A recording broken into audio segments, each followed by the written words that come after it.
Burnout é uma reação a um estresse prolongado e crônico, caracterizado por 3 dimensões. Então, a exaustão, o descaso e o sentimento de habilidades profissionais reduzidas. Ou seja, basicamente, é quando você tá cansado, você odeia o trabalho, ou você tá tipo, foda-se, que é o descaso, né? E muitas vezes você se sente incapaz de conseguir fazer as coisas. Normalmente, né, o burnout está associado à nossa vida profissional, porque justamente a gente passa a maior parte da nossa vida trabalhando, né? A maior parte do nosso dia a gente está trabalhando, mas ela pode vir de qualquer área da nossa vida. A sensação do burnout é como se você chegasse num ponto que você bate a cara na parede, mas que mesmo assim você ainda tem que pegar e escalar aquela parede para continuar. Você não relaxa, você não tem descanso, você simplesmente vai e não tem mais energia para ir. Você está simplesmente vivendo em exaustão. E uma coisa muito comum que acontece é a gente começa a olhar para a vida como se ela fosse simplesmente uma lista de tarefas eterna e constante. Muitas vezes, né, a gente acha que burnout é uma coisa que está reservada ali para algumas profissões específicas, né? Um médico, policial, professores, ou sei lá, pessoas que estão trabalhando com causas humanitárias, enfim. Mas burnout não se resume só a esse tipo de trabalho, não. Pode atingir qualquer pessoa em qualquer função. Por isso é importante a gente tomar alguns cuidados na nossa vida profissional, independente da sua profissão. E também tem gente que acha que 15 dias de férias ali na praia resolve. E não é bem assim que funciona, porque se a gente vai pensar que a pessoa ela tá vivendo num estresse prolongado, crônico, o ano inteiro, 15 dias não vai fazer diferença. Principalmente se ela passa 15 dias e volta pro estresse crônico. Então, muitas vezes a gente acha que vou tirar aqui minhas férias e já era. Removo o burnout, eu deixo ele lá no mar de Copacabana, sei lá para onde você vai. É importante a gente ir pra praia, é importante as férias, obviamente é importante, mas não é suficiente pra gente resolver um caso de burnout e de esgotamento. Até porque muitas vezes a pessoa que está em burnout, quando ela vai pra praia ou ela vai fazer qualquer atividade considerada de descanso, ela ainda fica preocupada com o trabalho lá. Ainda tá pensando, putz, eu devia estar trabalhando. Tem uma sensação que eu tenho uma coisa pra fazer agora. Igual o Will falou, eu chorava diariamente, não foi frescura minha. É que o negócio pegou mesmo. Ficava exausto todo dia, desgastado emocionalmente. Eu tinha bastante enxaqueca, 2 a 4 vezes na semana. Olha lá. O choro não tem nada de frescura mesmo. Realmente a exaustão é que faz isso. Então, pelo que você está me dizendo, tem fortes indícios aí de burnout. Inclusive, a forma como você disse a frase, que é eu chorava diariamente, não foi frescura minha, simplesmente pelo ato de usar essa frase, em algum momento você aprendeu, sua mente aprendeu, que não conseguir trabalhar o tanto que você estava trabalhando é frescura. Às vezes a gente aprende, alguém ensina pra gente que você tem que trabalhar pra caramba, trabalho duro é o que dá o seu valor próprio. Ou então que se você não consegue fazer, é frescura. Então simplesmente o fato da gente estar se defendendo, dizendo que não é frescura, pode ser considerado até um fator de risco. O Will falou, infelizmente as pessoas nos julgam que tudo é frescura e realmente existiu uma cobrança enorme. Não tenho dúvida. A sociedade em geral tem essa cultura, né, do super trabalhador, mas muitas vezes a gente vê isso na própria família, e é aí quando pega mais. Se a gente só visse na sociedade, beleza, mas a gente vê na nossa própria família, às vezes nossos pais, nossos familiares, tem essa cobrança sobre a gente, e aí é muito mais pesado. E é por isso que estamos aqui falando sobre isso, para que mais pessoas saibam que não faz sentido essa cultura do super trabalhador e que essa cobrança é muito injusta. É importante a gente entender que só porque a gente está conseguindo fazer as coisas, nem sempre tá tudo certo. Que, tô conseguindo aqui meio que me virar no trabalho, beleza, tá dando tudo certo. E aí, às vezes, ignora os sinais de um possível burnout se aproximando. Então, é importante a gente entender os sintomas e os sinais que aparecem antes. Cada pessoa sente o burnout de uma forma, mas existem alguns sintomas que são muito comuns e estão, em geral, presentes na maioria dos casos. Primeiro, a alienação das atividades profissionais. Ou seja, quando a gente enxerga o trabalho como cada vez mais estressante e frustrante, certo? Uma sensação crescente de que está ficando cada vez mais insuportável trabalhar naquele lugar. Outro sinal que a gente da alienação, né, é a gente fica meio cínico em relação ao trabalho. Ou com as condições do trabalho, né? É uma posição meio de foda-se. É tipo, tô nem aí, só vou lá, depois sei lá o que eu faço, eu vejo o que dá pra fazer e aí eu faço. Às vezes, muitas vezes, esse cinicismo vem em forma de piadas, né, com as próprias condições da empresa. Esse cinismo pode estar relacionado também aos colegas, então de você não tá nem aí com ninguém de lá e tal. Você pode, às vezes, se afastar emocionalmente do trabalho e muitas vezes você fica até entorpecido, né, sobre o trabalho. Você meio que não, você simplesmente não se importa, não consegue se importar. Existem também alguns sintomas físicos. Por exemplo, enxaqueca é muito comum, dores fortes de cabeça. Problemas gastrointestinais também é muito comum, problemas de digestão, gastrite, problemas intestinais. De pele, por conta do estresse, dispara algumas lesões de pele. A gente pode ter mudança brusca do comportamento alimentar também, então pode ser que você comece a comer mais, usar a comida como um mecanismo de escape também, ou pode ser que coma menos, você sinta menos fome, alteração no sono também, então pode ser que você tenha mais dificuldade de dormir, ou seja, insônia, ou dormir demais também é um sintoma, quando o sono fica desregulado. Também tem a exaustão emocional, aquela sensação de desgaste constante, né, um cansaço, falta de energia para fazer as coisas, até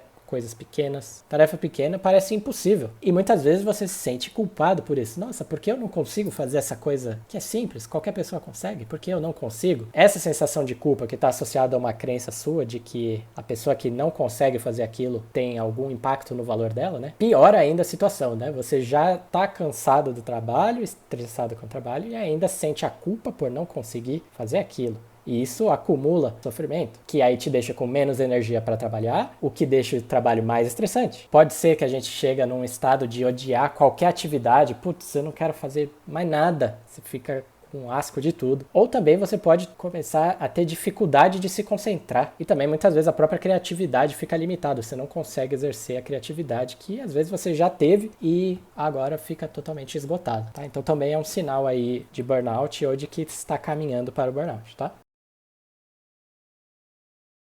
Então vamos falar um pouquinho dos fatores de risco externo, tá? Então o que eu quero dizer por externo? São as coisas que normalmente acontecem no trabalho, posturas ou cultura da empresa onde você trabalha, que são comuns em casos de burnout. Por exemplo, pressão de tempo absurda. Aquela sensação de que você não vai ter tempo para fazer a sua atividade. Outra, falta de comunicação, que faz, por exemplo, o trabalho ser refeito muitas vezes, né? O chefe não passa a informação correta, ou ele passa de um jeito, depois ele diz que era de outro jeito, e aí ter que refazer o trabalho aumenta o estresse, e isso deixa a pessoa num estado constante de, muitas vezes, ansiedade, de medo de que as coisas vão dar errado, enfim. Outro fator externo é a falta de clareza. Tem um estudo que ele estava mostrando que 60% dos trabalhadores sabem o que é esperado deles. 60%. O resto não sabe. Fica meio perdido. Muitos chefes não sabem expressar exatamente o que eles querem. Ou então as expectativas que ficam se alterando frequentemente e tal. E aí o que acontece, né? A pessoa, o funcionário ali, fica num estado de exaustão tentando descobrir o que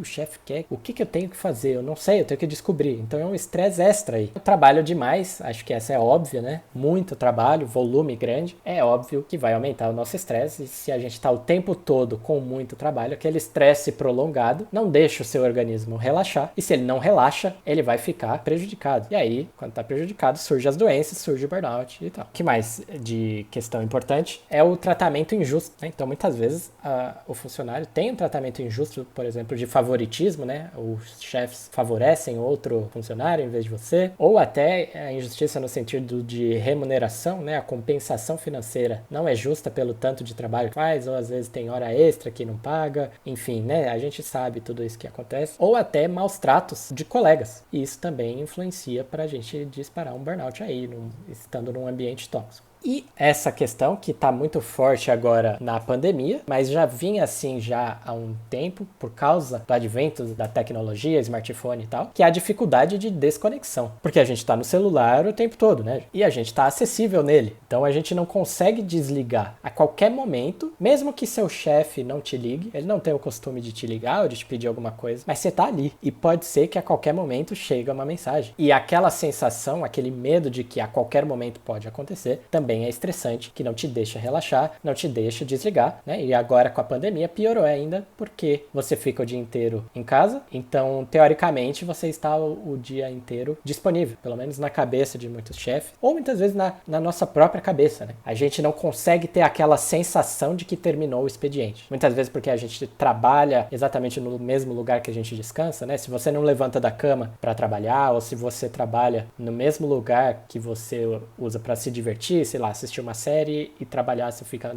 no mesmo lugar, para sua mente ela tem a dificuldade de se desconectar. Por isso que é muito importante, às vezes, a gente encontrar um lugar específico só para trabalhar e o outro só para relaxar. Então eu falei um pouco dos fatores de risco externos, então aqueles da cultura do trabalho, na maioria dos casos a gente vai enfrentar. Então a gente tem que criar recursos para lidar com aquilo. Se o chefe fica pedindo coisas fora de hora o tempo todo, às vezes a gente tem que aprender a impor limite, mesmo sendo um chefe. E eu sei que não é fácil, eu sei que dá medo de perder emprego, eu sei que, sei lá, às vezes é possível até que perca o emprego, mas se você cria um recurso, tudo bem, mas se eu perder o emprego, o que eu faço? Você encontrar formas para reduzir a quantidade de estresse que aquilo causa. Se a gente não impõe o limite, é como se a gente estivesse escolhendo, bom, tudo bem, eu escolho o burnout. Porque normalmente a gente está olhando apenas para duas opções. É burnout ou virar mendigo. E às vezes tem mais alternativas, só que a gente não para refletir sobre aquilo.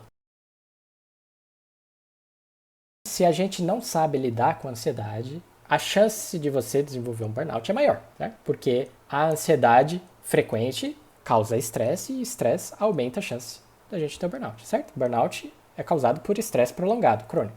Quais são os principais aspectos da ansiedade que influenciam? Então, primeiro, perfeccionismo, porque a gente associa o nosso valor próprio aos resultados das coisas que a gente faz. Quando a gente cria essa associação, naturalmente a gente vai ser perfeccionista. Porque justamente a gente fica ansioso, a gente tem uma ansiedade de não ter valor próprio, por exemplo, de não ser aceito ou de não ser reconhecido, enfim, cada pessoa vai ter o seu motivo de acordo com as experiências que teve, né? Mas se a gente associa nosso valor ao resultado do que a gente faz, eu só tenho valor se o meu relatório ficar perfeito, a gente vai ter um problema e aumenta a sua chance de burnout. Porque a gente não nasce perfeccionista. Criança faz um monte de besteira e ela não tá nem aí. A gente aprende a ser perfeccionista. As pessoas ao nosso redor, do nosso ambiente, ensinaram que a gente só tem valor dependendo do resultado que a gente entrega. Se a gente foi muito punido por cometer erros, pode ser que a gente desenvolva um perfeccionismo. Ou se a gente só recebia carinho, só recebia atenção quando a gente apresentava um resultado muito bom de alguma coisa. Tá? Isso às vezes lá na infância mesmo.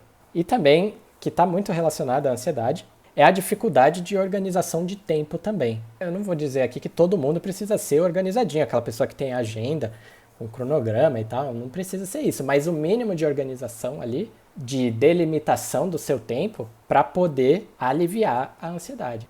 Agora, outro elemento da ansiedade é o pessimismo, né? Então, a pessoa que ela tende a achar que tudo vai dar errado, que ela tem aqueles pensamentos negativos frequentemente, ou uma preocupação frequente com o pior cenário, que ela vai virar mendigo.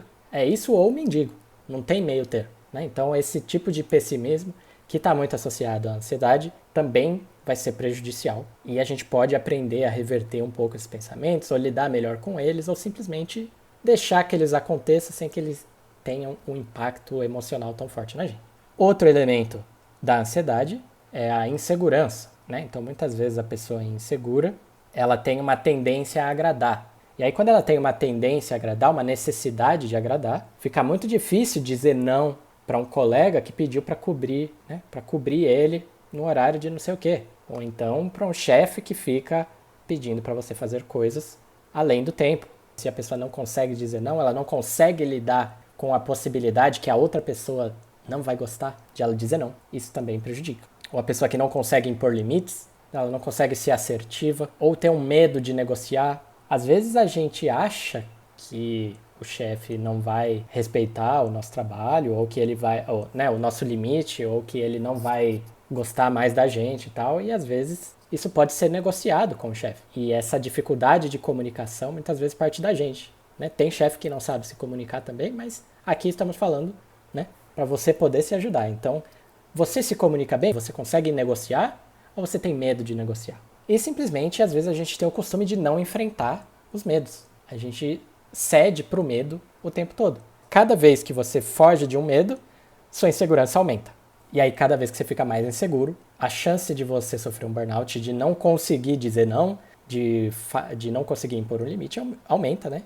E aí o burnout fica fácil de acontecer.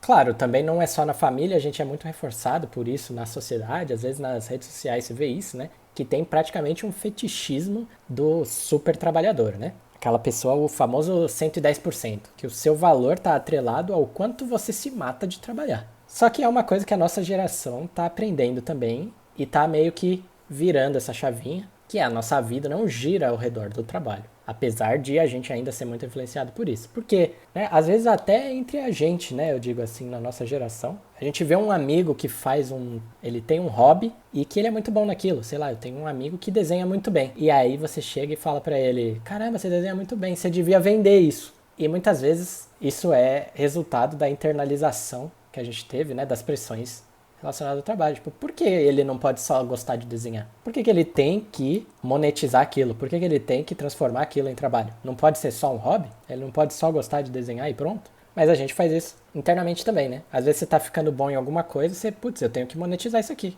Ah, eu não posso só fazer porque eu gosto. Não, tem que fazer para ganhar dinheiro. Tem que transformar a sua diversão num trabalho. Porque se divertir não é folgado. Se divertir é coisa de folgado. Trabalhar que é coisa de pessoa que tem valor.